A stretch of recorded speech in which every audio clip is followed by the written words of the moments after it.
Sebenarnya Angeline tak ada apa yang susah nak tinggal sebenarnya. Jujur Angeline cakap. Dulu membentukkan Angeline ya menjadi seorang yang baik juga.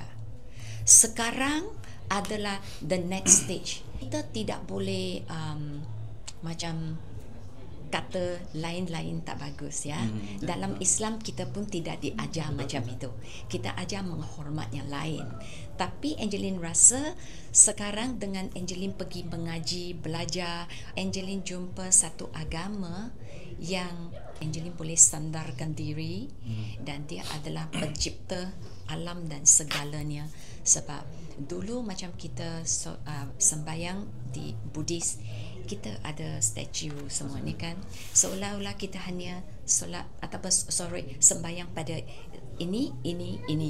Tapi sekarang Angeline anggap ini adalah satu pencipta alam yang sangat luas, termasuk dia mencipta alam, kita dan segalanya. Dan dia bukan saja kita sembahyang ataupun kita solat pada dia, tapi Angeline rasakan dia membimbing kita dalaman juga. Sebab dalam Quran pun dia mau tu bimbing kita sebagai manusia yang lebih baik, seperti satu instruction book.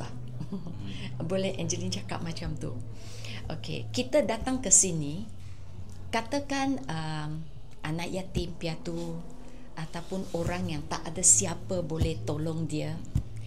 Tapi dengan Quran, rasa dalam tu ada banyak nilai yang sangat bagus, yang murni, yang ajar kita membimbing diri dan kita tidak perlu takut sebab kita ada Allah yang kita boleh apa masalah kita cerita dengan dia dan seolah-olah ada satu benda yang support dari belakang.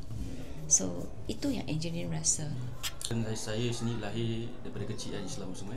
Macam saya, it's a struggle actually untuk nak kekalkan lima solat sehari tu pun susah agak sebenarnya. Tapi macam untuk you sendiri macam malah, adakah senang? Mula-mula memang susah ya, tak biasa. So tapi sekarang dah biasa. Tapi insyaAllah sampai hari ini Angeline tak pernah tinggal solat lah. Sebab satu permulaan yang baik, Angeline rasa satu pembaharuan yang baik.